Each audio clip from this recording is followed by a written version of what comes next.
Right, so this is currently what's going on in S76 Haverhill. You see the water coming down there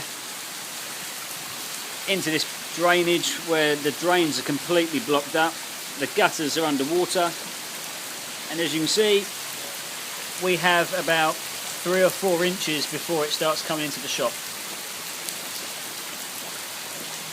It's already coming up the wall, and it is coming down that slope like a river into our block drainage.